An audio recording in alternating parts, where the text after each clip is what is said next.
This is gonna be my first video. I don't think I'm gonna like even edit this. I might just do this all in one take. I don't know. I wanted to create like a little time capsule for like myself mostly, but um, I don't know. I got a lot that I want to say, a lot that I want to get off my chest. This is not like a confession video or something like that.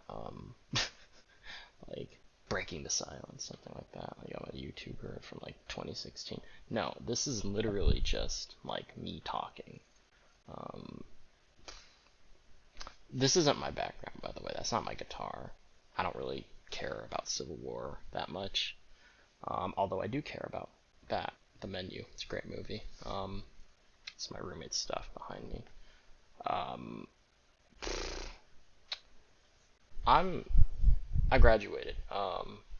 So I graduated 2 months ago, pretty much. And I don't know. I don't have a job right now. I quit my job. I was working at Target. Um, and that was for about like 10 months almost. And that sucked. It sucked, especially Q4, like holiday time. This is the worst, man. Like I don't know how people do that like year in year out. And well, actually, they do it because they don't have anything else, and that's what I was scared of. That's what my parents were scared of. They were like, "You, that's not a job that's gonna get you anywhere." And it was paying my bills and giving me more than that, so I had like actual money I was saving and stuff. And but I quit it because I had to, like bet on myself or something. And my parents are just like, "Oh, you're gonna get a job in the industry doing, stuff. You just have to just do it. Just go out and do it." And I'm like, "Mom, that's easier said than done." And I don't have that job right now. I've been looking, um, and it's just kind of scary because um, the film industry is tough. It's tough.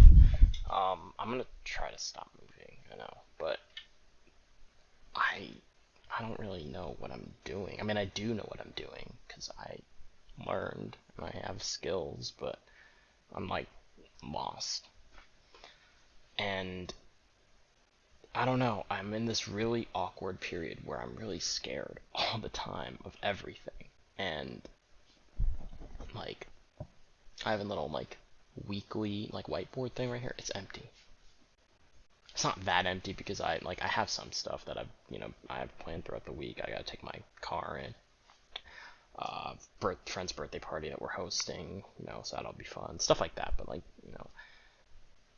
when I was in school, this thing right here, this little whiteboard would be like class, class, class, class, class, and then free time here, free time there, work.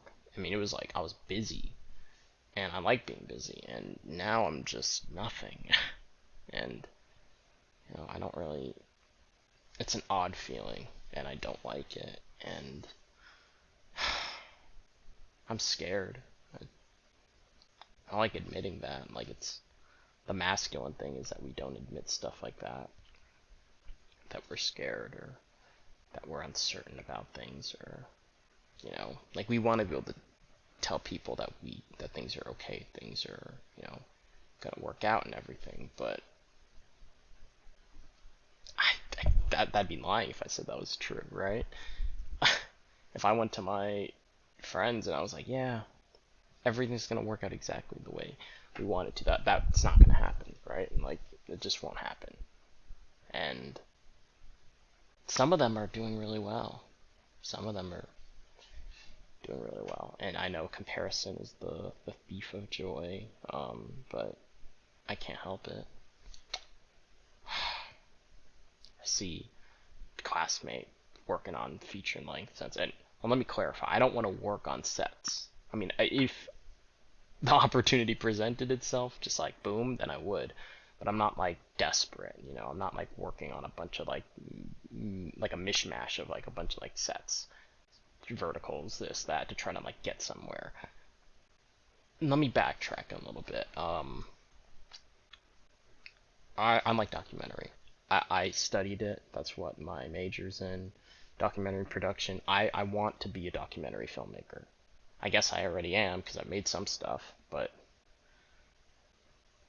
it's what am I supposed to do? Just make something and then it gets a lot of money and then people start paying me, right? Like that's not how it works. It's just not.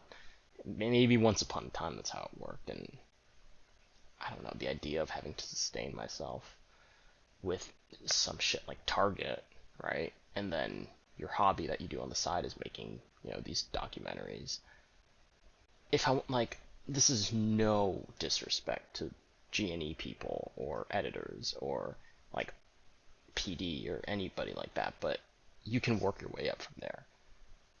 I'm a producer and director. I mean, like, producers, you don't just get hired like that.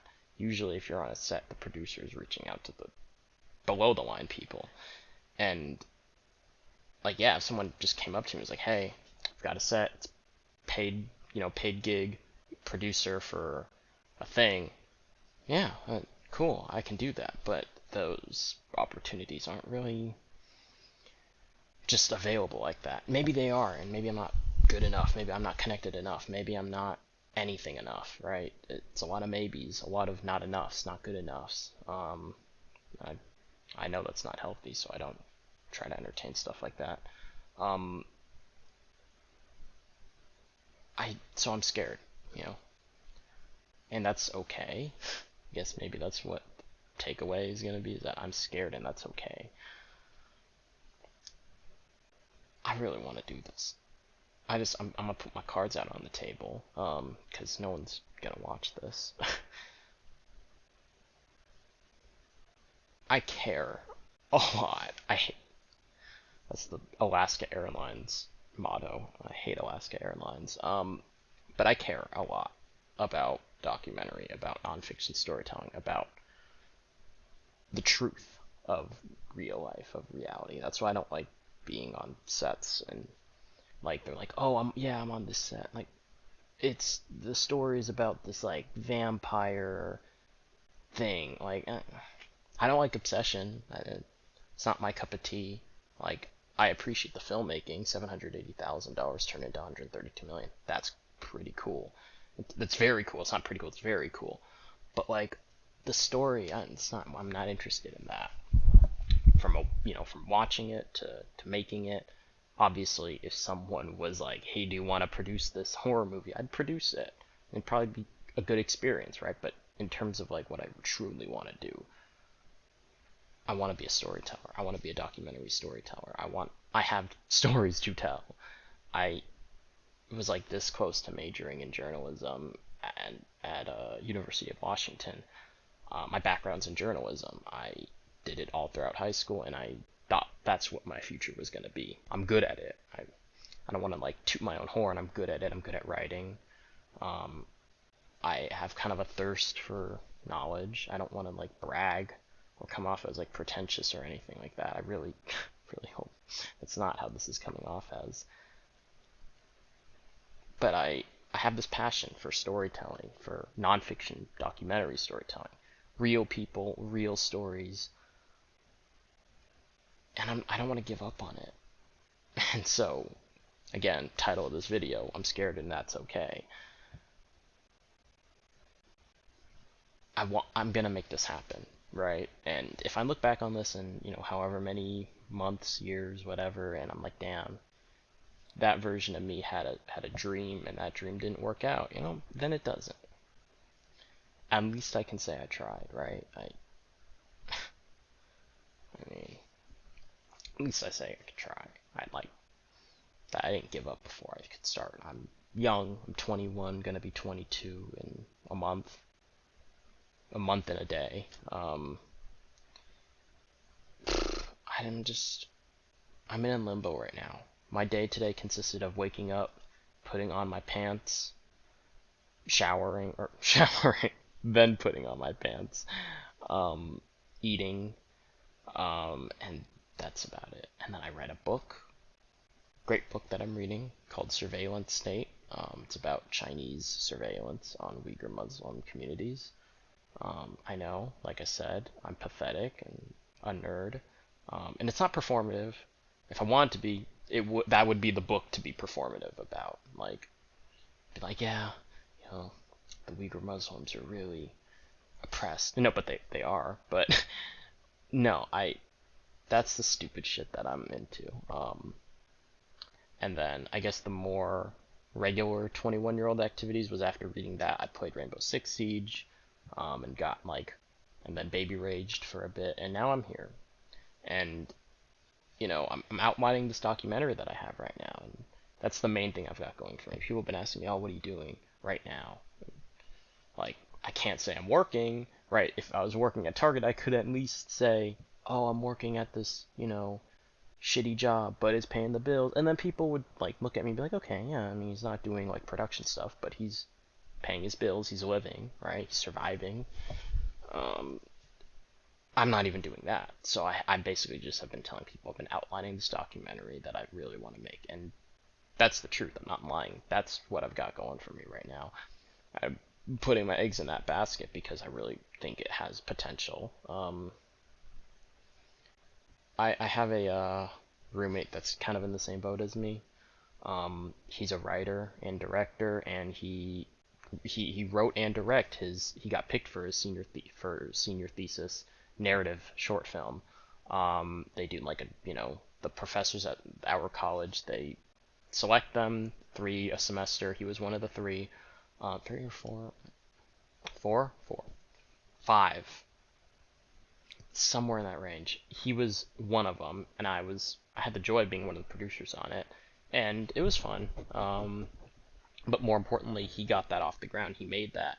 But now he's kind of in the situation where he's all like, okay, I need to be, what's my next step? And so he's kind of in that same boat where he's probably scared, and I haven't confronted him about that, but I get the feeling that he's also scared, and he's writing a feature-length version of said movie, of said short film, because he met this really, cool indie producer that was like, has been encouraging him. So he's got that going for him. And in the meantime, looking for jobs.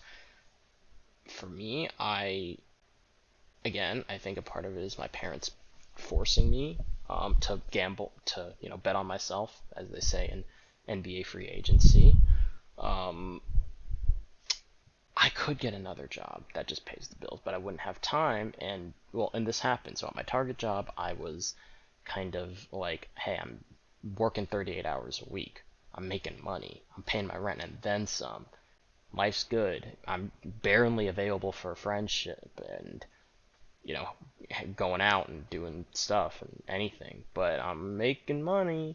And my parents kind of saw through that. And they were like, you have 2 college degrees.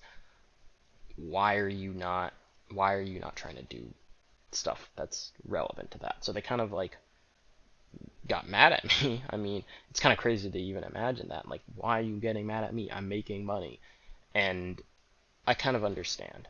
They were basically like, you have enough money to be unemployed for a little bit. Go make that shit. Go use your degrees for something. So that's what I'm doing now. And again, going back to what I was saying at the beginning, I'm scared, and that's okay. That's good. It's a way of life, being uncertain about the future, right? So, that's what I'm doing right now. I'm a 21-year-old, unemployed, almost broke, recent college graduate, and I'm a documentary filmmaker that loves documentary, that loves nonfiction, that loves the idea that I can see a story from real life and say, your story needs a platform. Your story needs to be told. Also, I know the framing of this is shitty, the headspace and everything. I swear, I know what I'm doing. If I sit up, like, that's fine, but I'm kind of at a weird angle. I don't want to really move my camera. I know, film major with bad, framing, whatever. Um, I don't know. I'm gonna make this. I'm gonna make this documentary, and if it sucks, it sucks. What can I say other than I tried? And I hate even thinking about that. I hate thinking about the fact that somewhere out there's some person that made their film, and that film is leagues better than mine. It'd be a gut punch. It would be. It'd be a gut punch for me, for that like wake up call to be like, that thing that you dedicated yourself to, you suck at it. Because I know people like that. My roommates and I, we're all film majors, and we like will like bring up these like filmmakers, these like people that like make a bunch of shit, and their shit sucks. Their shit is shit, and we like make fun of them. Yeah, maybe that makes us like mean people, but we hear about like X person that's making another short film, and it's awful again. I might be that guy. I might make this thing, I might put a lot of effort into it, and then it sucks. That shit scares me. That shit almost scares me more than not making it, right? I mean, but I guess that's life, right? That I that this thing that I went to school for 4 years turns into me being bad at it. Yeah, that sucks. But I have to try, because I don't quit. I don't quit. You could ask anybody. I don't quit. I don't give up. If I say I'm going to do something, I'm going to see it through. Someone says, oh, I bet you couldn't walk 16 miles today. I walk that 16 miles. My feet would be bleeding, but I'd walk that 16 miles because I said I was going to do it. So that's going to be me. I'm going to make this thing. If it sucks, I guess I'll cross that bridge when it gets there. But for now, I'm going to do this. And I think life goes on no matter what happens. And if I have to pivot my entire career into working odd jobs that pay the bills, and I end up being like a 10-year target vet, it is what it is. At least I can say that when I was young and I was the age to be trying stuff, I tried stuff.